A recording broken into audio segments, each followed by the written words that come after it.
people spend, households spend their funds and how that's allocated. We have identified 12 categories, not 6 the way the government does it, and not survey-based the way the government does it, but census-based 12 categories. And we have aggregated in real time over 30 million items in the US that we track prices for across those 12 categories. We have 3 price feeds for every single item that we track. So ultimately, that gives us the ability in real time, not with 6-month-old data, but in real time to monitor how prices are moving. And right now, we're at 2.06%. The government is at 3.0%. Welcome, Stefan. I'm so glad to connect on this kind of really important moment over the last month where the data points, and I want to get an update on what your company is monitoring these days because it keeps growing so rapidly, but the Truflation index for inflation in the US has plummeted from over 3.1% in the recent high, which I think was about 3 months ago, to less than 2.1% as of the other day. And these numbers are updated almost daily, right? I think they are updated daily. And at the same time, CPI just came in higher than expected. And this divergence is one of the largest that I've remembered seeing, having monitored your data for quite a while. So I wanted to understand what exactly it is, where your data is diverging from the CPI and what some of the CPI calculations may be missing. And then we'll talk about what all that means. But welcome. Thank you, and glad to be back. You know, always really good, your podcasts, Robert, and love your questions. And yeah, you have an amazing amount of insight. So really glad to be back and share what we've been working on at Truflation and why we think that, I mean, more and more, we're just seeing that people just don't believe the government numbers anymore. And just to pick up on where you left off, the January numbers are always super challenging to forecast. You need a magic 8 ball in order to get any kind of insight. Why? The government, the Bureau of Labor and Statistics, change their methodology every January. And they only announce those changes in February after they've shared the updated January inflation numbers. And so hence we had such a surprise. But to be honest, to us, it wasn't a surprise. It was definitely a surprise to be on the higher side. But ultimately, yeah, we just knew they're going to do something funky, you know, and it may be, you know, politically motivated, but I don't know. But we definitely have a lot of insights or thoughts as to why they are so much higher and where we think they are not as an accurate reflection of what's been going on in January. They don't even explain what the adjustments are until later. Is that right? That's right. So again, sort of murky, you know, sort of you lack the insight that you're getting from the Bureau of Labor and Statistics, the transparency. It's a government entity. How can they not be more transparent about something and a metric that is linked to some $5.5 trillion worth of loans out in the market today? No, it's amazing. And the media just keeps presenting CPI as the official inflation, the actual inflation of our country. And it's really just an approximation. Explain a little bit about what the Truflation index is picking up and why it is it's not an estimate. It's the actual pricing. Yeah, and bear in mind, right, a lot of people, and especially the investment community, they like the BLS number, and the media report the BLS number. Why? Because basically there is an inherent legacy industry tied to this old archaic system that calculates inflation that is a key driver on interest rates and the performance of inflation-linked loans and bonds, right? So TIPS. And so that's why the industry is very entrenched in the existing methodology and trying to understand and calculate the way the government does it. What Truflation has done is said, That is over 100 years old. Let's build a bottom-up new approach to how, given the new technologies available, we can build and track the cost of living. And so we have a census-based interpretation and calculation on how people spend, households spend their funds and how that's allocated. We have identified 12 categories, not 6 the way the government does it, and not survey-based the way the government does it, but census-based 12 categories. And we have aggregated in real time over 30 million items in the US that we track prices for across those 12 categories. We have 3 price feeds for every single item that we track. So ultimately, that gives us the ability in real time, not with 6-month-old data, but in real time to monitor how prices are moving. We only track movements year on year. So we don't look at movements month on month or other aspects. We just look at how is the cost shifting year on year, and that's presented. And right now we're at 2.06%. The government is at 3.0%, right? So there's a big discrepancy of 1% in there, and that has created a lot of conversation across Twitter sphere and also in the marketplace, right? Why is there such a difference? We're proud to be sponsored by Foundation XYZ. They've created Passport, the #1 rated Bitcoin hardware wallet made in the USA. It's fully open source and air-gapped, meaning your Bitcoin stays completely offline and secure. The simple, familiar design makes it really easy to use from day one. Now they're launching Passport Prime, your all-in-one solution for not only Bitcoin, but for all passwords and 2FA security. Head to Foundation XYZ to secure your digital future.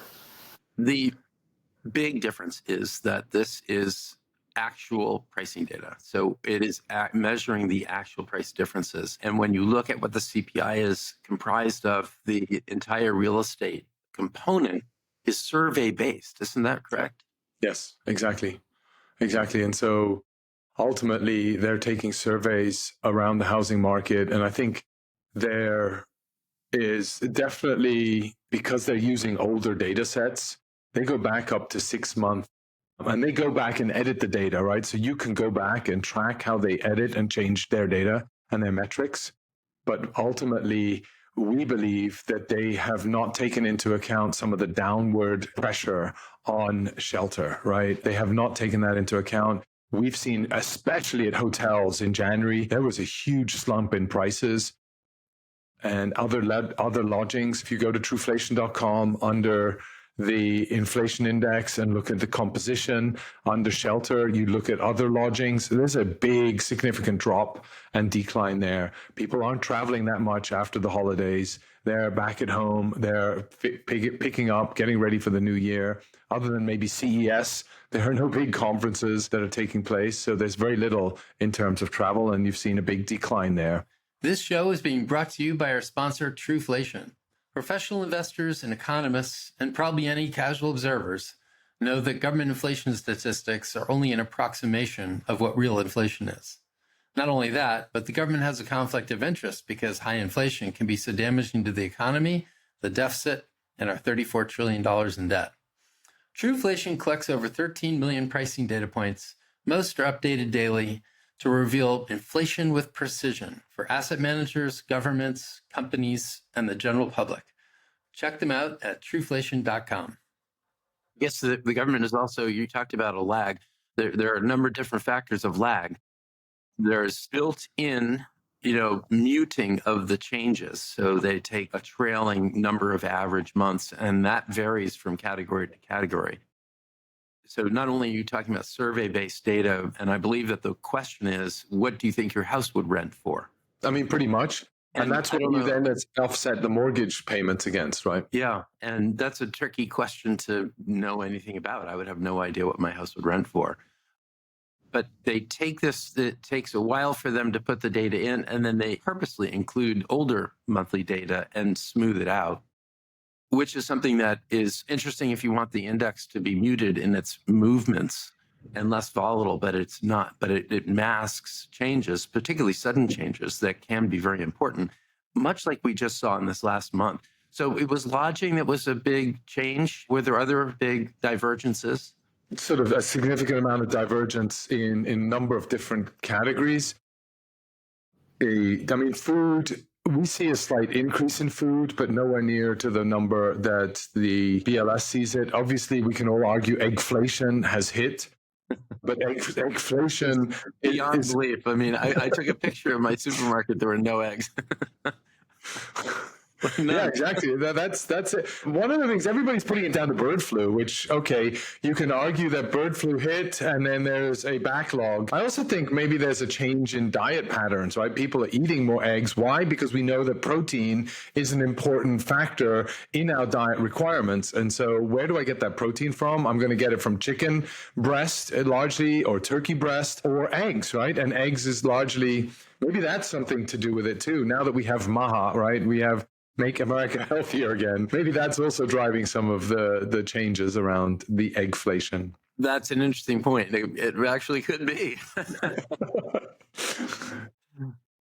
Yeah, I think, the impacts of Brent Huberman, Joe Rogan, and all of these social media sort of health aficionados. All of a sudden, maybe that's beginning to trickle down. Dr. Berg, and then you've got DeLauer, all these sort of influencers that have really got huge following are influencing people's diet patterns. Maybe that's having an impact already. I don't know, but that's just something we've observed a little bit. We've seen uptick as well.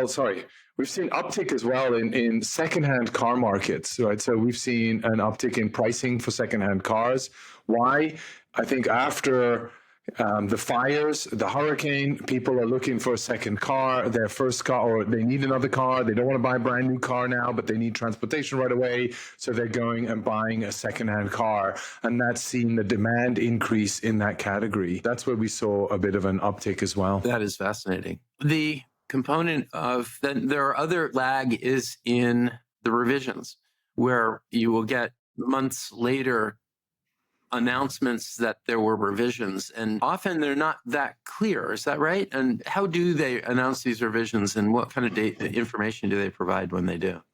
Well, they do announce the revisions. They do provide documentation on the website, and it just takes a while to sort of take set for people to understand it and for all the prediction models to be able to incorporate it accurately.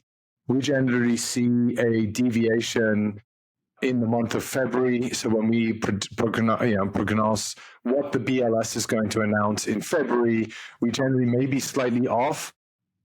But other than that, once the February is over, you sort of get the hang of what they've done and how they've changed it. And so from there on in, it's sort of more or less plain sailing. In the last 8 months, until this month, Truflation was on the money every single time for the last 8 months in the prediction of where BLS is going to come out on the calculation. And what we have to do is slow down our numbers. So we have to go back and use all the old numbers to be able to try and figure out and take some numbers out. We have to take coffee out. We have to take certain aspects out. And then we have to take utilities, which we extract out of shelter as we see greater volatility in the cost of utilities. And so we then have to bake that back into shelter in order to map it against the way the BLS calculates shelter. Yes. I mean, you have to take the actual data that you're collecting, and then you have to adjust it to their processes, which, as you just pointed out, means you have to reach back into history only to try and replicate what they've come up with. And the only reason for that is that what they come up with is what the markets move on or have traditionally moved on. Eventually, you would suspect markets are truth-seeking animals, and that eventually the actual data is what they're going to move on. How is the uptake? How are institutions and investors increasingly turning to your product to understand what is actually happening? So there's definitely an increasing awareness of Truflation, and there is much more battle testing taking place right now with Truflation as a result out of that. there's a lot of contention around how we calculate the numbers, the methodology, the data, et cetera, but that's always been the case. I think now with this divergence, we're beginning to see camps that are on the same side as Truflation, and there are camps that are on the side of sort of inflation's going to grow rampantly again, right? And so we're definitely a hot item in terms of in the middle of that debate, which is great in a way, because we're seeing more uptick and more consumption, more traffic to the site, more interest and more queries around the products that we offer and how we could work with additional customers. So that's been very exciting. Well, it's kind of ironic that customer of yours in the past would see what you were doing, know what the actual pricing data was doing, try and trade on the difference between what you are seeing and what the CPI is going to come out with. And then the CPI comes out with some number that they can't justify, because until a month later, 2 months later, when they start announcing why it was that number was off. But and all of the markets still move on, or have been moving on CPI. And eventually, Matt, I would think that the markets are going to start understanding that the CPI is not the best measure of inflation, and therefore the deterioration in the value of their dollars. I mean, we hope so. We think so. We've been trying to battle test our product for the last 4 years. We've always been gaining in popularity. And we think it's really different, right? We're up against, in government institutions in the past. We're up against a media that's behind the government institution and behind the existing financial system. And then we're up against political influence at the same time. So we have, it's an uphill battle. I think with this new government in place and administration taking charge, there's going to be a change. There's always been the narrative, how can we use the blockchain more? How can we create more transparency? But with transparency comes a lot of criticism, right? Why? Because everybody can have an opinion.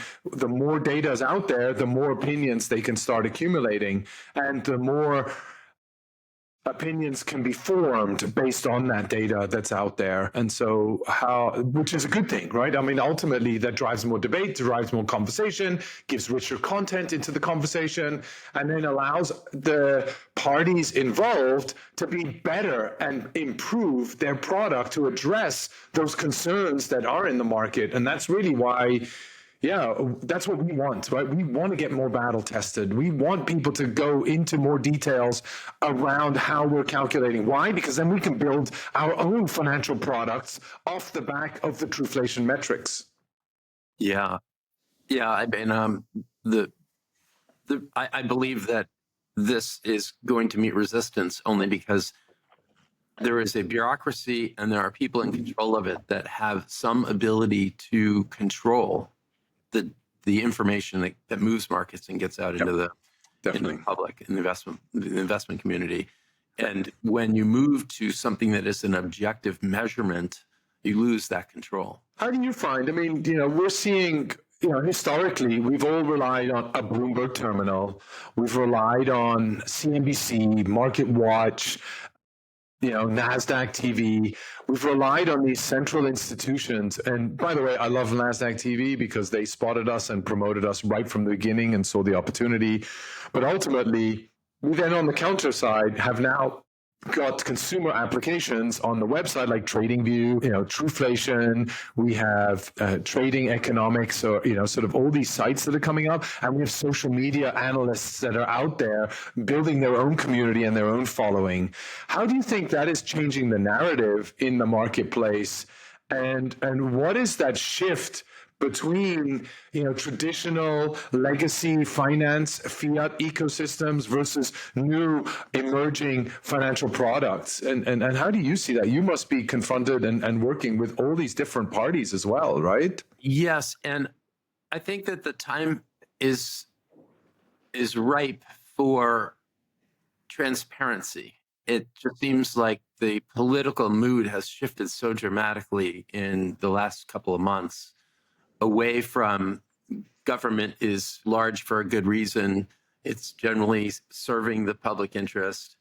I believe that Doge has really changed the narrative dramatically.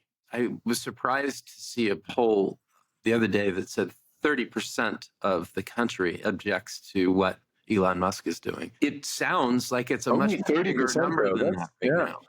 Oh, yeah. It just feels that way with the coverage of mostly Democratic politicians complaining about a non-elected billionaire gaining access to people's information. It seems, but I think that poll suggests that the reality is that most people are skeptical about the government and they want somebody to shine a flashlight in these dark rooms and watch the cockroaches. I actually believe that it's the biggest impact is going to be the exposure of these items that seem to be illicit in government spending, rather than congressional action or even executive branch action. And what I mean by that is that the problem may be big enough that all of the bad actors are going to voluntarily step back from the deals that they've been able to cut that are obviously advantaging them, and that it's the power of exposure. And Elon Musk owning Twitter, I believe that we're going to continue to see a lot of announcements about things that he's uncovered that will continue to increase the skepticism about government control over data and information. And so I think that companies like yours are, and we're getting much sooner, much closer to the point where markets will start acting on your information rather than on government published information. One of these may be that the BLS has thousands of employees. You have dozens. There happens to be an efficiency advantage that you bring to the table that maybe they will discover at some point, which actually leads me to a question for you. And that is, you've been working with other international organizations, both private and public. Are there countries that look at their ability to measure inflation and think that your method is better? Yeah, I mean, I wouldn't say right now better, but I mean, we are working with other countries. We obviously think it's better, but we are helping the government entities in those countries extract data and put them on chain as a public good. So number one, and then obviously from a Truflation standpoint, what we're trying to do is then be able to work with that data and compose them into other data sets that we have, so we can then actually calculate an accurate reflection of what is inflation in that market. Argentina is a big example. We've been working on Argentina close to a year now. We started working with key economic individuals in that market to find and source data sets. And we announced it and launched it in October with Milei at his tech forum. And that resulted in the government then actually coming forth and working with us now to expose more of their publicly available data that they have, so that we can now incorporate that data set into the Truflation calculation for Argentina. So that in April, I think this year, we'll be announcing an enhanced version in conjunction with the government in Argentina to actually bring more accurate real-time data sets for the Argentinian market. And yeah, that's just brilliant. That is the way we tried to do that with the BLS, but we just constantly got landed on top shelf or bottom shelf somewhere in a dusted pile of pieces of paper and proposals, or maybe digital. But by the sounds of it, they still have a mine somewhere where they have to go down an elevator and store all the proposals that are put forward. Sorry. Well, there probably is no better country and ruler than Milei to be promoting what you all are doing, because he came in with probably one of the most revolutionary, he was elected with a revolutionary policy approach to the economy, where he rapidly reversed years of, I guess I'll call Keynesian economics, and has put in much more closely the Austrian school of economics to his country, which is, let's eliminate inflation immediately by eliminating large portions of the government. and try to get to reality. I think, he's cut a number of departments. I think he cut 9 departments right from the get-go. And I think the learnings from Argentina are translating or being sort of parlayed across to the US, where the Doge is making and taking action very fast, right? We've got, I call it the 100 Days of Thunder, where we are going through a radical sort of change in the first 100 days that nobody knows what's going on. It's just everything's flying left, right, and center. Media, transparency, receipts, shutting down of departments, shutting down of agencies.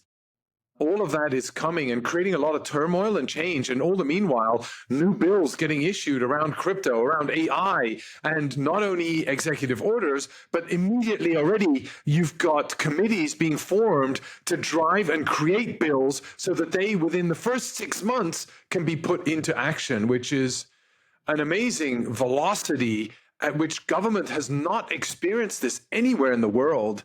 And to your point, the US is going to pave the way for the rest of the world to watch, admire, and potentially just either miss the total boat or say, wow, if we don't do this, we'll never be able to catch up and we'll always be second fiddle, or we'll become not the 51st state, the 52nd, the 53rd, the 54th state of the US, right? And so that's sort of the view that we have, and I think this is, if done correctly, and Doge can have the impact that they claim to have, which I'm confident they will, by the way, we can see, the foundation being built of government and how government can be operating for the next century to come. The narrative shift, it may be that the whole role and function of government is questioned and revised. If we go back to just the inflation today, what your index is more, by the way, it's TRUUX is the symbol for it. It's more volatile than CPI is for obvious reasons. The CPI is intentionally muted, and you are only reflecting what prices are actually doing. If you look at how much your index has just declined, what do we think? What are you, as you look forward, are you able to make any predictions about the likelihood of that index to either be volatile and jump back up, or how easy is it to make predictions off of your index? So we've had some of our community go out and look at the peaks and the troughs across Truflation metrics, the TRUUS, and the BLS inflation number. Which is the CPI are you speaking of, or is it a blend of CPI, PPI, and PCE, or? Pure CPI. So we compare the CPI and their announcements, and we look at the peaks and troughs of when those announcements happen, what the trend shifts are based on those peaks and troughs across the last, I think we looked at the last 7 years. And so the analysis that's come out is that in the drop that you see here at the beginning of this month, February, we believe that that is the beginning of a 45-day lead time to where the government number will come out in March for February. And so we think that the government number will drop in March as a result of their old data and stale data that we're working with, number one. However, that said, we do think there's going to be a lot of investment into the US economy. We're seeing it's the most attractive economy around the world. We see foreign investment acquiring the T-bill. We see foreign investment, direct investment into specific projects in the US.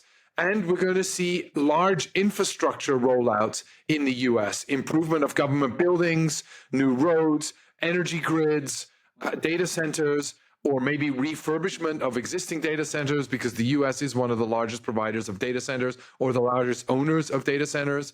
But it needs energy, right, to feed the AI hunger and energy requirements. And so as a result, we're going to see what we believe is the new 3 is the new 2. So the 2% inflation will just not, it's a pipe dream. And whilst we see a shift down right now in the Truflation numbers, we see that slowly creeping up and it's hitting maybe a 3% threshold. On the flip side, though, we see growth outpace that inflation. Because of all the economic activity, it's no longer getting stuck in bureaucracies and stuck in legal tape, or, who knows what sort of activities, illicit activities, briberies, or, kickbacks, or whatever it is. It's actually not $25,000 a paper cup anymore. It's going to be actually the rollout of new roads, new undergrounds. The boring company is going to have tunnels around cities, eliminating traffic, making travel time a hell of a lot faster. We're going to have high-speed railroads going between big metropolitan areas, which is going to alleviate some of the airline traffic, upgrades of airports. And I don't know, there's just so much investment that's going to take place, all creating new jobs, all creating new opportunities with new modern IT infrastructure, which is going to, again, propel everything further forward, which is exciting. And we think potentially having a 5% growth in the US based on that, maybe even going up to 7% in the future. And a 5% growth is a whole new Turkey in the economy, or a whole new Indonesia layered on top of the US economy, which is phenomenal. The GDP is expressed in real terms, so that it is after inflation. And so it's important to note that, and economists resoundingly believe that productivity-driven growth is the best growth, and it's disinflationary growth. And that is what AI promises, and what many economists are speaking about these days. It's hard to argue. And then if you compound this with what you were just talking about, a greater efficiency in government spending, where the government is playing a smaller role in overall GDP, the money moves through the economy more efficiently, and that should also be a productivity enhancer. And will there be better conversion of that dollar in public-private partnerships, so that the KPI-led or SLA-driven implementation or conversion of dollar to project is being put in place, which results in better, more efficient deployment of money and better, faster deployment of infrastructure as a result, due to aligned incentives? It's quite easy to get bullish on the US. Yeah. I mean, I'm super bullish. I mean, we were talking in a podcast the other day about the possibility of a 100-year bond. What economy can afford to issue a 100-year bond? And I mean, ultimately, you argue only one. There's only one, right? There's only one. Exactly. You were just talking about international investment flows. I think that it's extraordinary. We would be able to attract a lot of investment dollars into our treasuries if real growth in the U.S. were structurally to advance beyond the 2-3% we've been seeing for a long time. Then we become by far and away the most attractive place to put your money. And that would be even more true for risk assets like equities and even corporate debt. But the U.S. debt should be easily to be funded if we can. It should be easier to fund if we wind up with a productivity-driven, higher GDP growth rate.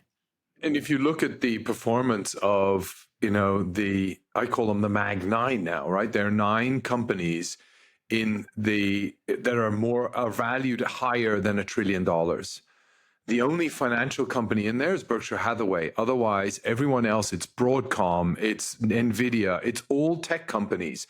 Each one of those tech companies spending on average, let's say $80 billion a year in rolling out and accelerating the efficiency and productivity gains associated with technology, AI, blockchain, whatever other technologies they're going to be investing in order to really drive their growth. And it's private investment that's really going into the economy as well. And ultimately, it's also going to lead in salary increases for the participants across the economy. And I don't think the tariffs will have a negative impact on that economy directly and drive too much inflation, because the Dixie is at 110. So everybody's import products are cheaper anyway. And so in dollar terms, and so now all of a sudden, they can offset a 10% tax on their tariff, because that's just adjusting for the cheaper Canadian dollar, cheaper renminbi, the cheaper, other external currency out there from where these goods are being manufactured and sold into the US. In that case, should it not be positive for our trading partners? And Donald Trump is insisting on all of our allies increasing their defense spending. These put inordinate pressure on their own economies at a time when we've already been diverging from international economies. I recently posted an essay going through some of the measures of relative performance. And if you look at trailing GDP, you can't see that the United States has been doing much better than the rest of the world. But if you look at all the forward-looking indices, the dollar and other ways of looking at the divergence, it's very stark, particularly the stock market. Tell me a little bit about how the company has evolved. You started monitoring, a small number of data points. It started working. You expanded the number of data points that you were monitoring, and then you went global. And talk a little bit about the scope of the company and how it's progressed. Yeah, we started in the US market and just focused heavily on building out the US. Why? It's the most important economy in the world. Global trade is about 80% denominated in US dollars. So we just saw that was the global driver. And we have grown since to have some 30 million items that we track for the US market alone.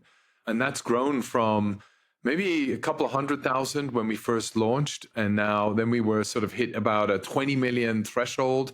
And lately we've been just acquiring more sources to bring more depth to the calculations. So we're now at about 30 million in the US market. We've since expanded into markets, Argentina, UK, and India. And the UK was not very challenging. They are a very, very, very sophisticated market, a lot of APIs available, a lot of real-time data. The government has a lot of infrastructure providing data as well. We're definitely way ahead of them with being able to get real-time food costs. And in the UK, food costs is a big component of housing expenditure. And so that was one big difference. We then went to Argentina. We saw a big difference there where a lot of the data is not as sophisticated in terms of the aggregation, not as reliable, not as consistent. So how did we balance out the consistency over there? How did we try and capture maybe more of a cash economy? How do we track expenditure in that market? And Oliver and the team over there with Ivan and Rodrigo really went deep into scenarios, working together with ex-government officials that were responsible for inflation in the past, but had beef with the previous government that were trying to control the reporting of inflation. And bear in mind, in Argentina, before Milei, the Commerce Secretary was sentenced to jail for manipulating inflation numbers because they had debt tied to inflation. And so IMF loans, if inflation thresholds were hit, IMF loans would then jump into another interest rate category. And so they were trying to manipulate the numbers downwards so that they wouldn't be hit with higher interest rates on their loans. So that was really exciting to learn and to experience and work through. And then we launched India, and India is a whole different ballgame. But India is leapfrogging the rest of the world with mobile apps and data acquired through mobile apps. And so that's been a big insight where everything from consumer goods, luncheons, dinners, shopping, everything is done through a mobile app, and the prices are tracked through the mobile app, and the delivery is instant. I mean, it's really in the Instacart instant, because they have such big distribution networks in a large portion of the major cities. And so that's been a novel insight and a novel learning. But yeah, we've now accumulated about 100 million items that we track on a daily basis across those 4 markets. That also gives your customers much greater flexibility in customizing particular areas or products that they want to see the numbers Exactly. on. Is that right? Yes, 100%. And ultimately, we're trying to leverage the technology that we've developed and be able to, sort of use that in other markets and build more adapters, enhance the technology, battle test the technology better, and get ready for new sources of input as markets shift and evolve. And so that's been really a big phenomenon, so much so that we've actually segregated the actual Truflation, the index calculation, into one portion of the business, and then having the network, the back-end storage, infrastructure, and technology development in another part of the business. And so we've split out the Truth network from Truflation, so that the financial community can go straight to Truflation, criticize everything that's there, and from an infrastructure, Truth Network can go and acquire and work with other parties to monetize the data that's been acquired, but also to really provide it as a public good as based on the requests that we got from Argentina, and build out and scale that infrastructure. So grateful. It makes me so grateful for your support of my efforts in bringing out to my audience how much progress our world is seeing, despite how pessimistic everybody is about the prospects for the next generation. You know, Anthony Pompliano said there's no better time to have been born than today. And right now. But there is a lot of pessimism, and there are a lot of serious problems. And your sponsorship of my program helps me move forward and find those people that are experts on the problems. And I'm so grateful for your support. Thank you very much. And I couldn't be prouder to be affiliated with your company that is able to allow people to seek the truth in the data without regard to what the world may be putting out and who is promoting what. Your data is simply the data, and you allow people to access it and customize it to what they need. And I'm so proud to be affiliated with you, and I really thank you very much for your sponsorship. No, thank you. And I mean, obviously, we love what you're doing. We just want to educate the community much more around economics. We believe that Truflation was a core constituent in educating the overall market on the importance of inflation and what inflation really is. And together with the crypto community, obviously, we've been trying to provide more transparency, bring you truthful data at a much more cost-effective manner. So we put a letter towards Doge around how Truflation can help replace the BLS. We would save the government $1 billion. $1 billion by putting that work onto Truflation. Reduction in headcount would be 2,100 people that would no longer be needed. You may want to replace 100 people in terms of getting the brain power, setting the frameworks, putting policies and methodology in place, but then you've got the intellectual capacity to focus on where the value is derived in developing methodology that then could be derived and put onto this truth network, leveraging the infrastructure and the data to do so. You could do it with real-time data, not with monthly old data. And it would be aggregated in APIs, not with 477 people going around manually tracking the data and giving surveys. So those are all things that we try to highlight. But in essence, you're saving 2,100 people and $1 billion. And Truflation could do that for roughly $2 to $3 million on the balance sheet. And you'd have a network of proud people that would be providing a public service There must be some sort of scientific law about the accuracy of data as it moves from a person to another person to another person to another person up a chain of command in something like the BLS. But by the time it's finished going through all those people, you can pretty much be sure that its quality has eroded to some degree.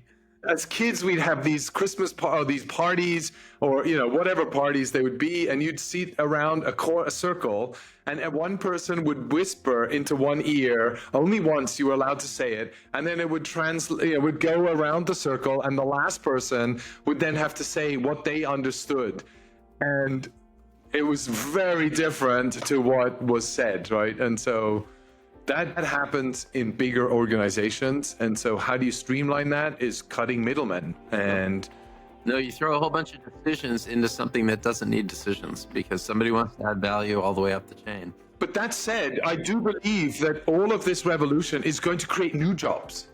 Because one thing that we've learned, everybody said there's a demise in jobs, everybody's going to be out of a job because of the internet, because of mobile phones, because of Web 2, because of cloud computing. But in the end, we found a whole new suite of professionals in new categories that we never thought of yesterday and are working today. And equally, we can't think of what those roles will be tomorrow. And then tomorrow they will be de facto standard, it will be taken for granted, and there will be normal positions that will be there supporting other areas of need in an economy that is going to be growing and that will be competitive. Yeah. Well, Stefan, thank you so much. This has been, as always, very enlightening.